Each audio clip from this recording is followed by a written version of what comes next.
हे guys welcome back. तो Uniswap ने अपने टोकन लॉन्च के साथ यील्ड फार्मिंग को भी लॉन्च किया है, जहां पर आप यूनिस्वैप एक्सचेंज के ऊपर लिक्विडिटी प्रोवाइड करके यूनी टोकन्स को यील्ड फार्म कर सकते हो। तो यहाँ पर काफ़ी सारे लोगों के ये क्वेश्चन थे कि क्या हमको यहाँ पर यूनिस्वैप के ऊपर यील्ड फार्मिंग करके यूनी टोकन्स को फार्म करना चाहिए, और अगर हम करेंगे तो क्या ये प्रॉफिटेबल होगा भी कि नहीं होगा। तो इसकी हाइप काफ़ी ज़्यादा थी। तो डोंट वरी अबाउट इट। आपके जब भी ऐसे इस तरह के क्वेश्चन आते हैं तो वो क्वेश्चन का आंसर करने के लिए मैं खुद इन प्लेटफॉर्म्स को यूज़ करता हूँ, ताकि एक बेटर आपको आइडिया दे पाऊँ।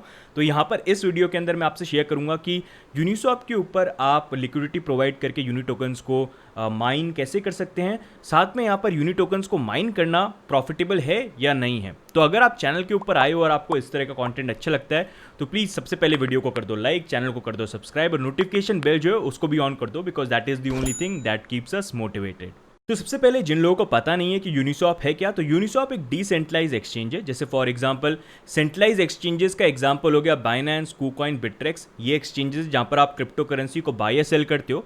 लेकिन यहाँ पर प्रॉब्लम ये कि ये जो एक्सचेंजेस है ये है सेंट्रलाइज्ड। यहाँ पर एक कंपनी है जो उस एक्सचेंज को रन कर रही है, और वही कंपनी यहाँ पर आपके फंड्स को होल्ड करती है unless and until you don't decide to withdraw it, right. तो यहाँ पर एक ये डोमिनेंस वाला फैक्टर आ जाता है। लेकिन बिटकॉइन का जो मेन कॉन्सेप्ट है स्टार्टिंग से वो ये है कि आपका पैसा आपके पास रहना चाहिए, आपके पैसे पे कंट्रोल आपका खुद का होना चाहिए। तो वही एक मेन कॉन्सेप्ट है जिसको लेके डिसेंट्रलाइजेशन एप्लीकेशंस का कॉन्सेप्ट भी आगे मूव फॉरवर्ड कर रहा है, जहां पर यूनिस्वैप एक डिसेंट्रलाइज एक्सचेंज है जिसके ऊपर आप टोकन्स को बाय या सेल कर सकते हो। और इसके पूरे टाइम के अंदर जैसे आपको सेंट्रलाइज एक्सचेंजेस में अपने फंड्स वहाँ पर उस एक्सचेंज में डालने पड़ते हैं, जब तक आप वहाँ से विड्रॉ नहीं करोगे आपको नहीं पता वो फंड्स वापस आएंगे कि नहीं आएंगे, क्योंकि वो सेंट्रलाइज एक्सचेंज के वॉलेट में है।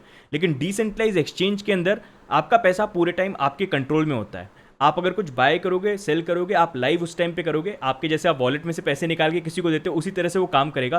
किसी और का कभी भी आपके वॉलेट के ऊपर कोई कंट्रोल नहीं आएगा। तो बेसिकली डिसेंट्रलाइज एक्सचेंजेस का यही कोर कॉन्सेप्ट है, और इस डिसेंट्रलाइज एक्सचेंज की रेस के अंदर अभी नंबर 1 चल रहा है यूनिस्वैप, जो आज की डेट में कॉइनबेस प्रो से भी ज़्यादा का 24 आवर का वॉल्यूम करता है, which is a really big thing. तो आज की डेट में नंबर 1 एक्सचेंजेस में से आता है यूनिस्वैप, जिन्होंने रिसेंटली अपना टोकन भी लॉन्च किया जो है यूनी टोकन। अब हम यहाँ पर बात करते हैं कि ठीक है यूनिस्वैप एक डिसेंट्रलाइज एक्सचेंज है, हम ये समझ गए, लेकिन ये यील्ड फार्मिंग, ये लिक्विडिटी माइनिंग, ये क्या चीज़ होती है। तो लिक्विडिटी माइनिंग या यील्ड फार्मिंग को समझने के लिए एक बहुत सिंपल सा एग्जांपल आपको मैं देता हूँ। जैसे बिटकॉइन या इथेरियम को आपको माइन करना होता है, तो उसके लिए आप अपने कंप्यूटर का ग्राफिक कार्ड या एसिक माइनर को यूज़ करते हो, तभी आप बिटकॉइन या इथेरियम को माइन कर पाते हो। तो वैसे ही डीफाई स्पेस के अंदर यील्ड फार्मिंग या लिक्विडिटी माइनिंग एक कॉन्सेप्ट है, जहाँ पर आप अपनी क्रिप्टो करेंसी को स्टेक करके नए टोकन्स को माइन कर सकते हो। बिटकॉइन इथेरियम माइनिंग में आपको कंप्यूटर चाहिए होगा, हार्डवेयर चाहिए होगा, एसिक माइनर चाहिए होगा। लेकिन डीफाई स्पेस में यील्ड फार्मिंग के अंदर आपको हार्डवेयर नहीं चाहिए, आपको बस क्रिप्टो करेंसी चाहिए, चाहे वो रैप्ड बिटकॉइन हो, इथेरियम हो, टेथर हो, डायो, कोई भी स्टेबल कॉइन हो। तो यही जो आपके पास क्रिप्टो करेंसी है, इसको आप स्टेक कर सकते हो, और बदले में आप यहाँ पर अपना एक पैसिव इनकम जनरेट कर सकते हो, जहाँ पर आपको नए टोकन मिल जाएंगे। फॉर एग्जाम्पल यूनिस्वैप के अंदर लिक्विडिटी माइनिंग के लिए आपने जो टोकन्स हैं ये, इनको आप स्टेक कर सकते हो। और आपने जब इन टोकन्स को यहाँ पर स्टेक किया लिक्विडिटी माइनिंग के थ्रू, तो बदले में यहाँ पर आपको Uni tokens as a interest मिल जाएंगे, जिनको आप सेल कर सकते हो, होल्ड कर सकते हो, जो भी आपको करना है वो आप कर सकते हो।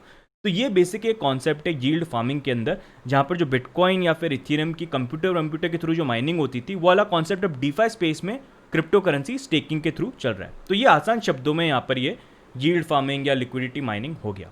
लेकिन अब ये लिक्विडिटी माइनिंग काम कैसे करती है, तो इस वीडियो के अंदर मैं आपसे एग्जांपल शेयर करूंगा यूनिस्वैप का, कि यूनिस्वैप के अंदर लिक्विडिटी माइनिंग कैसे प्रोवाइड करते हैं, और उसके अंदर फिर यूनी टोकन को कैसे माइन करते हैं। नाउ यूनिस्वैप लिक्विडिटी माइनिंग या फिर यील्ड फार्मिंग, उसके लिए आपके पास सबसे पहले तो मेटामास्क का क्रोम एक्सटेंशन होना चाहिए, या फिर आप ट्रस्ट वॉलेट को भी यूज़ कर सकते हो। और यही वॉलेट होगा जिसके अंदर आपको अपने जो इथेरियम है वो एज अ बैलेंस इसके ऊपर रखने पड़ेंगे, जिसके थ्रू आप ट्रेड करोगे यहाँ पर यूनिस्वैप के ऊपर। तो यूनिस्वैप के आप एक्सचेंज के ऊपर जा सकते हो, और एक बार आप यहाँ पर एक्सचेंज के ऊपर आ जाओगे तो यहाँ पर आपको यूनी करके लिखा हुआ दिखेगा, जिसके ऊपर आप क्लिक कर सकते हो। और यहाँ पर जब आप एक बार क्लिक कर दोगे तो यहाँ पर आपको यूनिस्वैप के एलपी पूल्स दिख जाएंगे। एलपी पूल्स का बेसिकली मतलब ये होता है कि ये जो पूल्स होते हैं ये कॉम्बिनेशन होते हैं दो टोकन्स का। मतलब अगर आपको यहाँ पर स्टेकिंग करनी है, लिक्विडिटी माइनिंग करनी है, तो आप सिर्फ एक टोकन को स्टेक करके अर्निंग नहीं कर सकते। आपको यहाँ पर दो टोकन के पेयर में डालना चाहिए, जिसका वेटेज आप 50-50 रख सकते हो। फॉर एग्जांपल आप यहाँ पर स्टार्टिंग के 3 पेयर्स देख सकते हो, यह है इथीरियम और Dai, Ethereum USDC, Ethereum USDT के। इसका मतलब ये है कि अगर आप इन पूल्स के अंदर लिक्विडिटी माइनिंग के लिए जाना चाहते हो तो आपके पास, अगर आप $100 का इन्वेस्टमेंट करना चाहते हो तो $50 का इथीरियम होना चाहिए, $50 का डाई होना चाहिए, तभी आप एलपी को परचेज करके इसके अंदर डिपॉजिट कर सकते हो। सिमिलरली यहाँ पर जो लास्ट ऑप्शन है वो है इथीरियम और WBTC रैप्ड बिटकॉइन का, जहाँ पर आधे यहाँ पर इथीरियम होने चाहिए और आधे रैप्ड बिटकॉइन होने चाहिए। तो मैंने जो यहाँ पर इन्वेस्टमेंट किया है वो इथीरियम और रैप्ड बिटकॉइन के अंदर किया है। तो यहाँ पर मैं डिपॉजिट के ऊपर क्लिक करूँगा और एक बार जब मैं डिपॉजिट में क्लिक करता हूँ तो आपको इस तरह की स्क्रीन दिखेगी जहाँ पर ये बता रहे हैं कि देखो टोटल डिपॉजिट इतने हो चुके हैं और वीकली बेसिस के अंदर ये अराउंड 583,333 यूनी लोगों के बीच में डिस्ट्रीब्यूट करेंगे बेस्ड ऑन किसने कितना यहाँ पर लिक्विडिटी को प्रोवाइड किया है। अब मेरे को यहाँ पर लिक्विडिटी प्रोवाइड करनी है, तो क्योंकि मैं इथीरियम और WBTC के पेयर के अंदर, तो यहाँ पर मेरे लिए इंपॉर्टेंट है कि मेरे पास यहाँ पर इथीरियम भी हो और BTC भी हो। तो यहाँ पर जब मैं क्लिक करूँगा तो यहाँ पर जब मेरे को सबमिट करना है, तो जैसे फॉर एग्जांपल यहाँ पर मैं डालता हूँ मेरे को 0.5 इथीरियम डालने हैं, तो आप देख सकते हो जब मैंने 0.5 यहाँ पर डाला तो WBTC ऑटोमेटिकली कैलकुलेट हो गया कि 50% तो ये है। अब यहाँ पर दूसरा तुम्हारा जो 50% है वो यहाँ पर आ गया, तुमको अराउंड 0.016 WBTC तुम्हारे पास होने ज़रूरी हैं।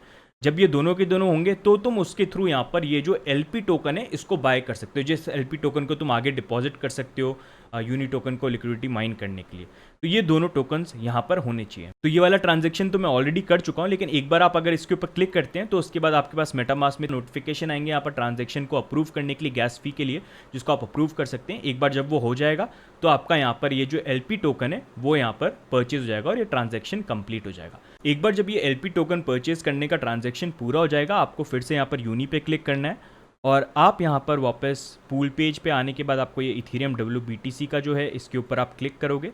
इस पर क्लिक करने के बाद आपको डिपॉजिट का बटन दिखेगा, इसके ऊपर आपको क्लिक करना है और यहाँ पर अपने जो आपने LP टोकन परचेज करे हैं उनको आप डिपॉजिट कर सकते हो। अभी जो आपने परचेज करे आधे इथीरियम आधे बिटकॉइन को लेके एक LP टोकन परचेज किया, वही यहाँ पर आप डिपॉजिट करोगे और जब आप डिपॉजिट करोगे वापस आपके यहाँ पर इथीरियम मेटामास्क वॉलेट के अंदर आपको अप्रूव करने के लिए मैसेजेस आएंगे, 1-2 करके अप्रूव करके एंटर करके उसको आप अप्रूव कर दोगे एक बार गैस फी डाल के, तो आपके यहाँ पर जो LP टोकन है वो यहाँ पर फिर डिपॉजिट हो जाएंगे। जैसे यहाँ पर आप मेरा खुद का डिपॉजिट देख सकते हो, जहाँ पर मैंने 1 इथीरियम का डिपॉजिट करा था, जिसमें आधा मैंने इथीरियम लिया था, आधा WBTC लिया था और उसके बदले में मेरे को ये LP टोकन मिले थे 0.00000076। ये दिखने में छोटा नंबर लगता है लेकिन LP टोकन्स बनते ही ऐसे एंड में इस तरह से हैं। तो ये LP टोकन्स थे जो मैंने यहाँ पर डिपॉजिट करे हैं और उसके बदले में मेरे को जो यहाँ पर रिटर्न मिल रहा है 1 इथीरियम का, वो ये है कि मेरे को एक हफ्ते के अंदर, एक वीक के अंदर अराउंड 0.4807 यूनी टोकन्स मिलेंगे और ये करंटली मैं 8 वीक्स तक क्लेम कर सकता हूँ, क्योंकि यहाँ पर जो ये पूल है ये 54 डेज तक के लिए चलेगा, विच इज़ रफली अराउंड 8 वीक्स। तो 8 वीक्स तक यहाँ पर मैं 0.4748 ये चेंज होता रहता है, उसके अकॉर्डिंग मैं क्लेम कर सकता हूँ। अब यहाँ पर सबसे बड़ा क्वेश्चन ये आएगा कि अच्छा मतलब यहाँ पर अगर लिक्विडिटी माइनिंग कर रहे हो, इतना रिवॉर्ड मिल रहा है, तो क्या वो सेंसिबल है, मतलब हमको लिक्विडिटी माइनिंग करनी चाहिए, कुछ प्रॉफिट होता है नहीं होता है? तो उसके लिए I will give you an idea. जैसे मैंने यहाँ पर जो इन्वेस्टमेंट किया वो किया 1 इथीरियम का, जिसमें आधे इथीरियम आधे WBTC थे एंड रफली अगर उसका फिगर देखा जाए तो वो बनता है अराउंड 25,200 रुपीज़, $336। तो ये मेरा इन्वेस्टमेंट हो गया। अब इस पर मेरी एक वीक की इनकम कितनी है, वो बनती है 0.47 यूनी टोकन्स, जिसकी एक्चुअल वैल्यू हो गई $2.23, रुपीज़ के अंदर 167 रुपीज़। तो एक हफ्ते के अंदर मेरा जो 25,200 का इन्वेस्टमेंट है उस पर मेरे को रिटर्न मिल रहा है 167 रुपीज़ का। अब इसी चीज़ को हम लेके चलते कि चलो हम यहाँ पर जो 54 डेज़ हैं, 8 वीक्स के लिए यहाँ पर लिक्विडिटी माइनिंग करते हैं, तो फिर मेरा क्या प्रॉफिट होगा? तो उसके अकॉर्डिंग अगर देखा जाए तो 8 वीक्स के अंदर यहाँ पर आप $17.85 वर्थ ऑफ यूनी आपको रिटर्न में मिलेंगे और इंडियन रुपीज़ में वो बनते हैं अराउंड 1300 रुपीज़। अब यहाँ पर आप इस चीज़ को देख के बोलोगे कि यार ये तो कुछ भी नहीं है, मतलब इतना तो मैं ट्रेडिंग करके कमा लेता हूँ। And you are absolutely right कि लिक्विडिटी अगर माइनिंग करनी है तो उसमें छोटे अमाउंट को इन्वेस्टमेंट करने का कोई सेंस नहीं बनता है। यहाँ पर रियल रिटर्न तब आता है अगर आप बड़ा इन्वेस्टमेंट करो। फॉर एग्जाम्पल चलिए एक छोटा सा एग्जाम्पल यहाँ पर 10 इथीरियम का भी ले लेते हैं। अगर 10 इथीरियम लगाए तो बनते हैं वो 2.5 लाख रुपये। अगर ये इन्वेस्टमेंट किया तो एक हफ्ते में आप अर्न करोगे 1,600 रुपये और 8 हफ्तों के अंदर आप अर्न करोगे 13,000 रुपये। अब इसी चीज़ को हम बड़े नंबर में देखते हैं। अब हम देखते हैं कि 1000 इथीरियम का इन्वेस्टमेंट हुआ है लिक्विडिटी फार्मिंग के लिए, जो बनते हैं 2.5 करोड़ रुपीज़। अब ये जब इन्वेस्टमेंट हुआ तो एक हफ्ते के अंदर इसमें जो रिटर्न मिलेगा वो होगा 1,67,000 का और यहीं पे 8 हफ्तों के अंदर इस इन्वेस्टमेंट का रिटर्न होगा 13 लाख रुपए। तो आप देख सकते हो कैसे एकदम से ये जो नंबर्स हैं, जैसे यहाँ पर इन्वेस्टमेंट बढ़ा, ये नंबर रिटर्न भी इसका जो है इतना ज़्यादा बढ़ गया। अब इसी को आप 5000 मान लो या 10,000 इथीरियम मान लो, इतना बड़े अमाउंट का जब इन्वेस्टमेंट होगा तो उसका रिटर्न भी और ज़्यादा बढ़ जाएगा। तो इसलिए लिक्विडिटी माइनिंग का जो मेन कॉन्सेप्ट है, वहाँ पर अगर आप छोटे इन्वेस्टर हो, छोटा इन्वेस्टमेंट करना चाहते हो टोकन्स को अर्न करने के लिए, तो इट इज़ नॉट सेंसिबल, वो प्रॉफिटेबल बिल्कुल नहीं है। लेकिन अगर आपके पास खूब सारे इथीरियम है तो इट इज़ गुड, क्योंकि आपके पास ऑलरेडी इथीरियम है, आपके पास बिटकॉइन है, बाकी जो भी कॉइन है, अब उसको आप लॉन्ग टर्म के लिए होल्ड कर रहे हो, उसकी वैल्यू तो वही थोड़ी बहुत जो फ्लक्चुएट होती है वो हो जाएगी। लेकिन अगर आप यहाँ पर पैसिव इनकम करना चाहते हो जनरेट, तो आप किसी भी प्रोटोकॉल के अंदर यहाँ पर लिक्विडिटी प्रोवाइड करो और आपको यहाँ पर आराम से रिटर्न मिल जाएगा। तो बड़े जो इन्वेस्टर होते हैं उनके लिए ये थोड़ा सा सेफ इन्वेस्टमेंट होता है, जो नॉर्मली ट्रेडिंग से थोड़ा उनको बेटर लगता है। तो इसलिए वो अलग अलग प्रोटोकॉल्स में, जो सेफ प्रोटोकॉल्स हैं जैसे यूनिस्वैप हो गया, उसके अंदर इस तरह की इन्वेस्टमेंट करते हैं and they make a lot of money. अब जैसे मैं बताऊं, अगर फॉर एग्जांपल आप मेरी तरह यहाँ पर 1 इथीरियम का इन्वेस्टमेंट करोगे, तो मैं आपको एक आइडिया देता हूँ कि यहाँ पर मैं 1300 रुपये भी नहीं कमा पाऊंगा। वो क्यों? क्योंकि मैंने जो इन्वेस्टमेंट करा, मैं यहाँ पर 8 वीक्स तक अगर होल्ड भी करता हूँ, मेरे को 1300 रुपीज़ यहाँ पर मिलेंगे।